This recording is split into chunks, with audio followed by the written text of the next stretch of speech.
تو اللہ تبارک و تعالیٰ نے اس صورت میں قرآن کریم کی حقانیت، مومنین کی صفات، مختلف انبیاء کے احوال، اللہ تعالیٰ کی توحید پر دلائل، قیامت کی ہولناکیاں اور حیات بعد الموت کا ذکر فرمایا۔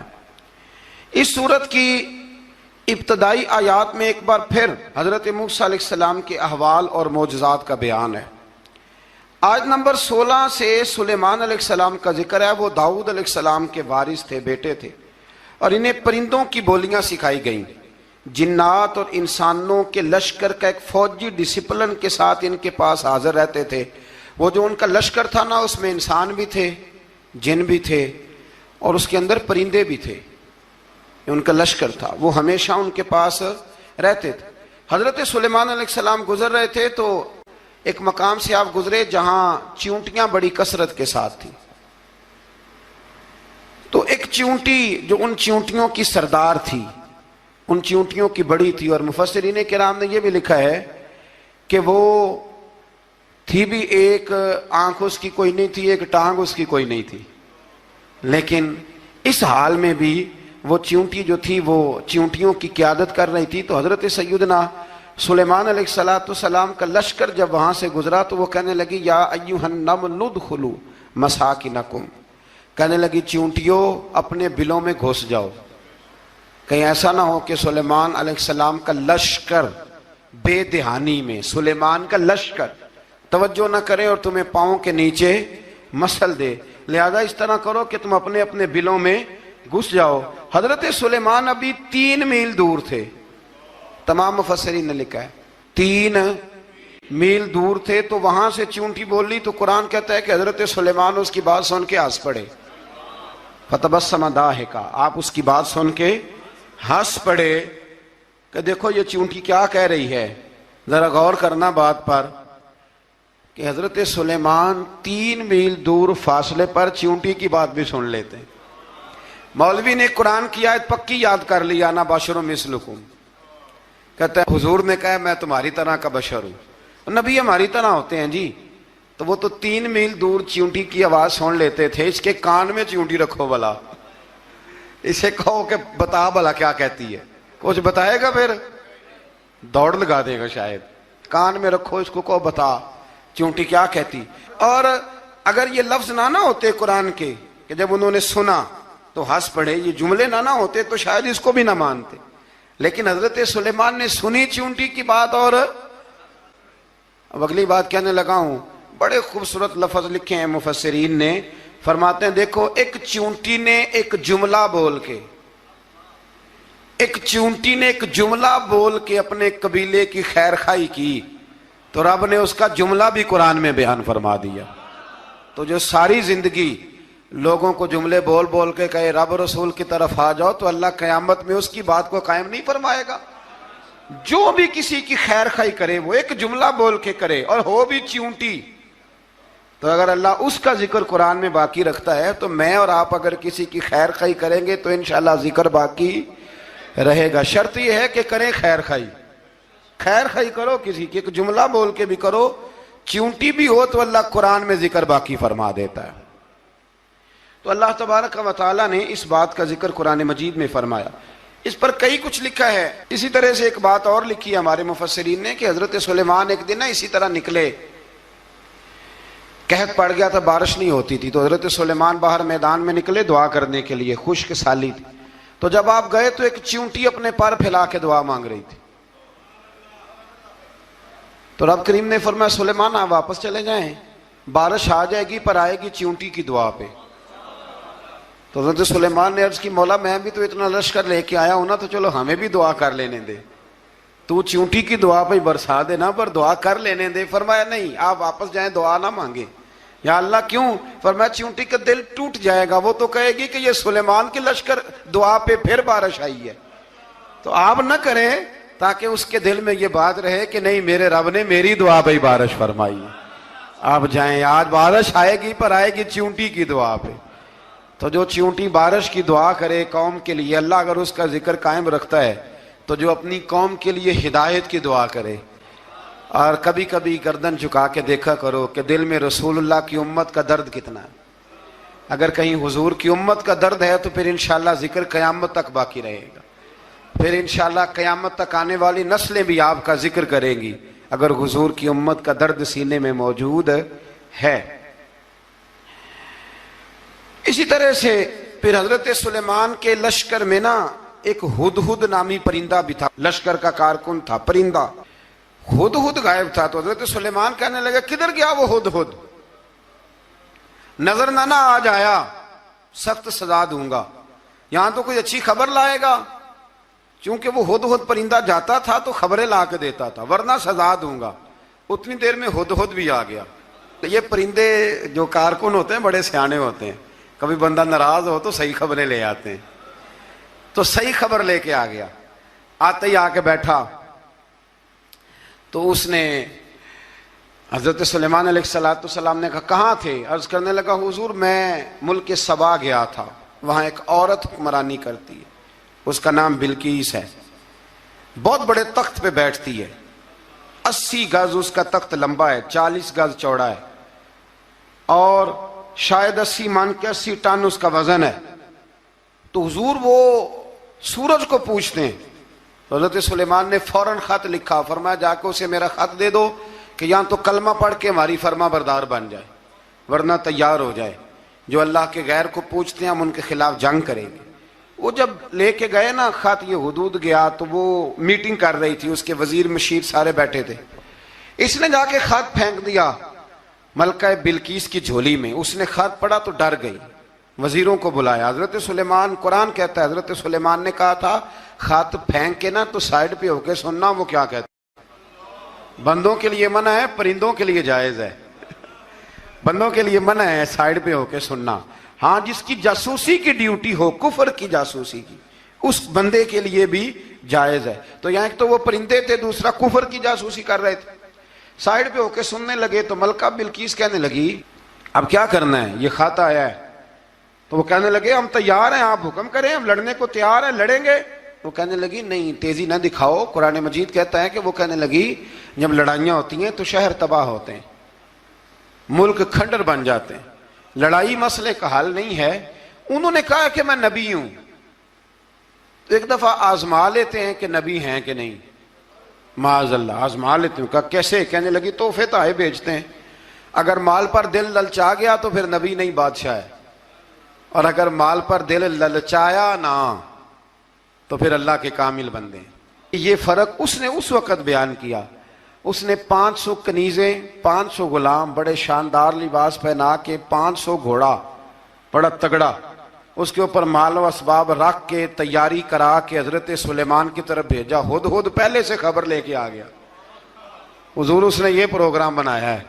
وہ جب آیا سارا کچھ تو حضرت سلیمان دیکھ کے جلال میں آ گئے، فرمانے لگے اسے جا کے کہہ دو تو مجھے کیا تحفے بھیجے گی، میرے رب نے مجھے مالا مال فرمایا ہوا ہے، انہیں مالا مال کیا میرے مالک نے، جا اسے جا کے کہہ تو کیا تحفے دے گی۔ جب رب دیتا ہے تو پھر کوئی کمی نہ وہ نہیں چھوڑتا۔ بندے کیا دے سکتے ہیں، بندے تو بیچارے 10 دے کے تو 10 دن ان کی آنکھیں نہیں کھلتی۔ فرمایا مجھے اللہ نے جو دیا ہے کیا بات ہے اس کے دینے کی، تو فرمایا اسے کہو یا فرما بردار ہو کے آ جائے یا جنگ کے لیے تیار ہو جائے، ہم اسے اس کے شہر سے ذلیل کر کے نکال دیں گے۔ اس نے جا کے جب پیغام دیا تو اور ان لوگوں نے بھی آ کے بتایا کہ وہاں تو ہم عجیب منظر دیکھ کے آئے ہیں کہ جانور بھی ہاتھ باندھے کھڑے ہیں، وہاں تو جنات، سرکش جنات کھڑے ہیں، وہ بادشاہ نہیں وہ نبی ہیں۔ وہ جو 500 غلام اور 500 کنیزیں گئی تھی حوال سنایا آ کے، تو ملکہ بلقیس نے پھر خط لکھا کہ میں فرما بردار ہو کے آ رہی ہوں۔ معنی کیا ہے؟ میں کلمہ پڑھنے کے لیے آ رہی ہوں۔ تو حضرت سلیمان نے کہا بھئی اب اس طرح کرو، ذرا فرش بچھاؤ۔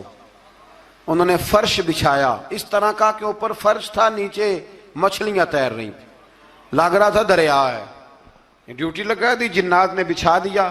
ادھر حضرت سیدنا سلیمان فرمانے لگے اب چونکہ مان کے آ رہی ہے تو اسے اپنی نبوت کی علامتیں بھی دکھانی ہیں۔ اس نے تخت بڑا شاندار بنوایا تھا، اور خواتین میں جو عادتیں خواتین والی ہوتی ہیں وہ جاتی نہیں، وہ 7 کمروں میں نا پیچھے اپنا تخت رکھ کے تو 7 دروازے بند کر کے آئی۔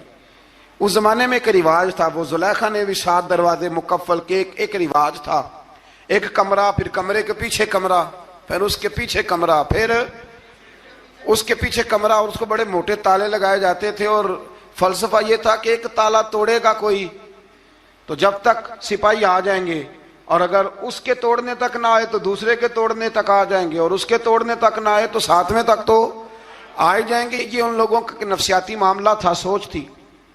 7 کمروں میں مکفل کر کے نہ وہ نکلی تو حضرت سلیمان علیہ السلام کہنے لگے بھئی مجھے اس کا تخت چاہیے اس کے آنے سے پہلے، اس کے آنے سے۔ اس واقعے کی کیا ضرورت تھی قرآن پاک میں؟ یہ کیا حاجت تھی یہ تخت والی ساری بات قرآن نے کیوں بیان کی؟ پوچھیں آپ اپنے دل سے بھی اور انکار کرنے والے منکرین سے بھی، اس کی کیا ضرورت تھی؟ وہ جو کہتے ہیں جی ولی کی کرامت کی کیا ضرورت ہے، سیدھی سیدھی نماز پڑھو، روزہ رکھو، حج کرو، زکوٰۃ دو، تو پوچھو ان سے ایک سورت نمل کے اندر اس ساری تفصیل کی کیا ضرورت تھی؟ ختم ہو گئی جب وہ کلمہ جو پڑھ رہی ہے، تو پھر اس سارے واقعے کو رب کیوں بیان فرماتا ہے؟ حضرت سیدنا سلیمان فرمانے لگے تخت چاہیے، اور چاہیے اس کے آنے سے پہلے۔ قال عفریت من الجن، جنوں میں سے ایک بہت بڑا جن بولا، کہنے لگا حضور آپ کا یہ تخت برخاست ہونے سے پہلے لے آؤں گا۔ یہ جو آپ میٹنگ کر رہے ہیں نا، یا آپ فیصلے ختم، کچھ نے لکھا صبح سے شام تک میٹنگ ہوتی ہے اور اس کو آنے میں پتہ نہیں کتنے دن لگیں گے، تو میں یہ برخاست ہونے سے پہلے، اور کچھ نے کہا دی آپ شرط کیوں لگاتے ہیں کہ صبح سے شام تک ہوتی؟ اس جن نے کہا دی آپ 10 منٹ میں فارغ ہو جائیں، آپ فارغ ہوں گے تو تخت آ جائے گا۔ مفسرین نے لکھا ہے کہ جب قرآن کہتا ہے کہ اس نے کہا کہ آپ کے فارغ ہونے سے پہلے، تو اس کا مطلب ہے کہ جب آپ اٹھیں گے، یہ جگہ خالی کر دیں گے تو تخت یہاں کیویں ہزاروں میل کا فاصلہ ہے آ جائے گا، پر ہوائی جہاز پہ کارگو کرا کے، جی DHL کے ذریعے کیسے آئے گا؟ وہ آئے گا تو بس آئے گا۔ تو حضرت سلیمان کی تو بادشاہت تھی نا زمانے پہ، فرمانے لگے نہیں نہیں تو لیٹ ہے، تو لیٹ ہے، تو ہمیں جانتا ہی نہیں، ایٹ سٹ تے پکھڑا کوار گندل، اسی اور بھی بوٹیاں جاننے ہاں، یہ تو لیٹ ہے، ابھی ہماری طاقت اس سے زیادہ ہے۔ بڑی کمال بات لکھی ہے لکھنے والوں نے۔ ایک مفسر نے لکھا ہے کہ ابھی حضرت سلیمان نے غلاموں سے منگوایا ہے، اپنی بات کوئی نہیں کی، یہ حال ہے ان کے غلاموں کا، تو سردار کا عالم کیا ہوگا؟ حضرت سلیمان کہنے لگے بھی جلدی جائیے۔ قال الذی عنده علم من الکتاب انا آتیک بہ قبل ان یرتد الیک طرفک، تو اٹھا ان میں سے وہ جس کے پاس کتاب میں سے علم تھا، ساری کتاب کا بھی نہیں، علم من الکتاب، کتاب، وہ اٹھے جن کے پاس کتاب میں سے علم تھا، تو وہ اٹھ کے کہنے لگے حضور میں لے آؤں گا، کب؟ آپ کے آنکھ جھپکنے سے، نہیں آنکھ جھپکنے سے، بندہ تھا جن تھا، جن کی تو بات مانی نہیں انہوں نے، کیا کہا؟ آنکھ جھپکنے سے، میں آنکھ جھپکنے سے پہلے لے آؤں گا۔ تو حضرت سلیمان کہنے لگے تو ٹھیک ہے چل لا، پھر لا، پھر آنکھ جھپکنے سے بڑے ہی ناراض، نہیں پھر غصہ نہیں آتا ان پہ، پھر غصہ نہیں آتا۔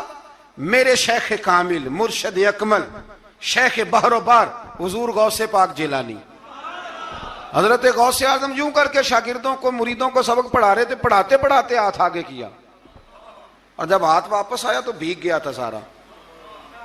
تو شاگرد کہنے لگے حضور یہ کیا ہے؟ فرمایا تمہیں نہیں سمجھ آئے گی، چھوڑو تمہارے والی بات نہیں، خاصاں دی گل آما آگے نہیں مناسب کرنی، رہنے دو تم۔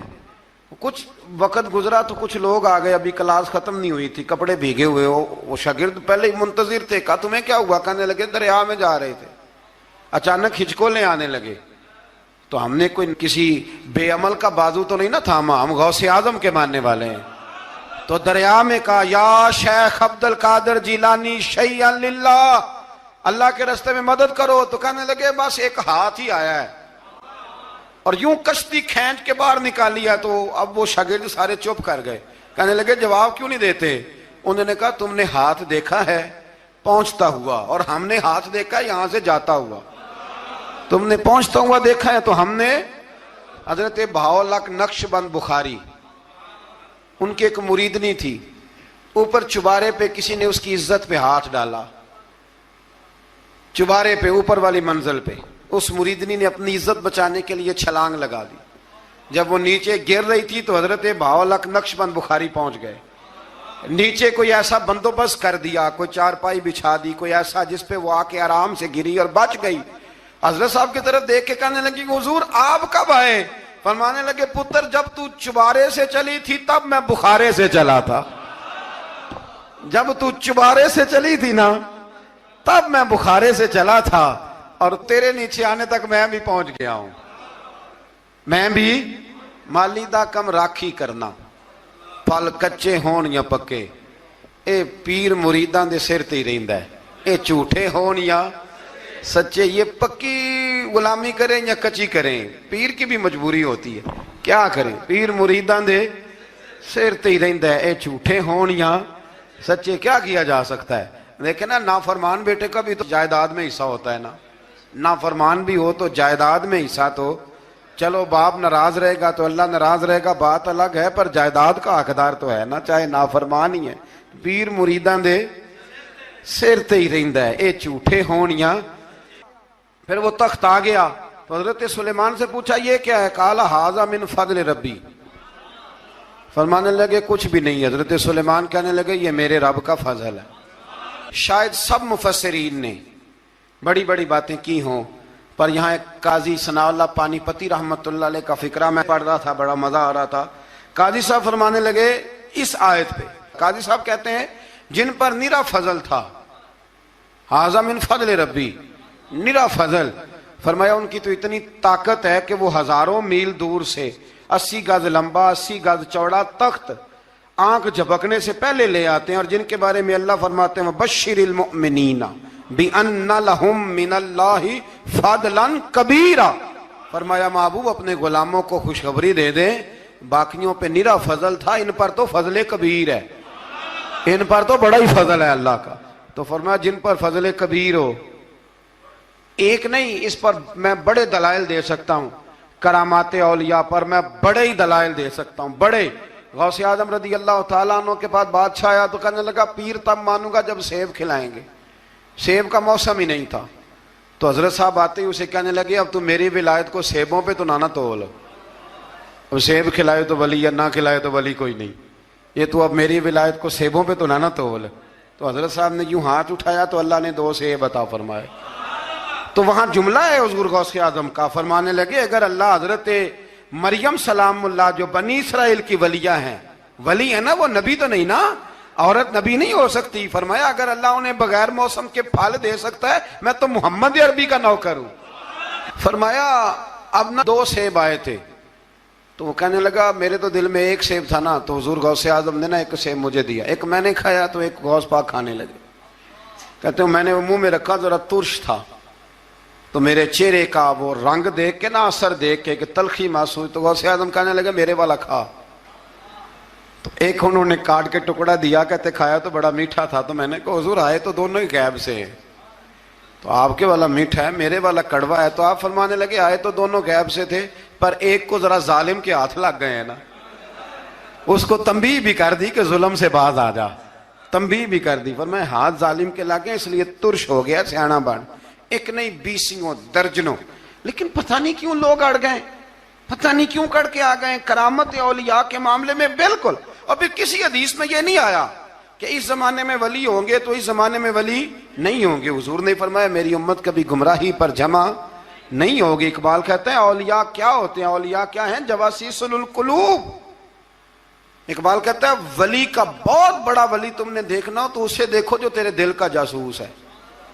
چلو یہ مشکل بات ہے, میں نہیں چھیڑتا, لیکن جو تیرے وہ جاسوسی کرتا ہے, پر کرتا ہے تیرے دل کی, وہ تیرے دل کا جاسوس ہوتا ہے ولی. اور اس پر حضور کی حدیث ہے, فرمایا اس کی فراست قلبی سے ڈر, یہ اللہ کے نور سے دیکھتا ہے, ڈر اس کی فراست قلبی سے. اللہ توفیق عطا فرمائے.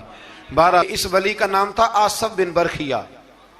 آصف بن برخیا جی حضرت سلیمان کے وزیر تھے، وہ آئی ملکہ بلقیس، اور جب وہ آئی نا تو اس نے دیکھا کہ یہ تو آگے سامنے حضرت سلیمان بیٹھے ہیں، اور جو رستہ ہے نا درمیان میں وہ فرش ہے کہ دریا ہے سمجھ نہیں آ رہی، تو اس نے نا اپنا یوں کر کے اوپر کپڑا اٹھانا شروع کر دیا کہ نیچے پانی ہے، تو حضرت سلیمان کہنے لگے چلتی آ، نیچے کچھ بھی نہیں۔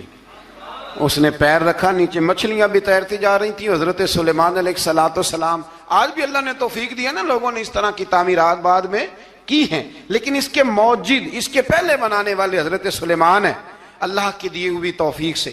تو وہ ملکہ آپ کے پاس آئی، پھر وہ آپ کی فرما بردار ہو گئی، اور بعد مفسرین نے یہ لکھا ہے کہ اس نے جب کلمہ پڑھا تو پھر اس کا نکاح بھی حضرت سلیمان سے ہوا۔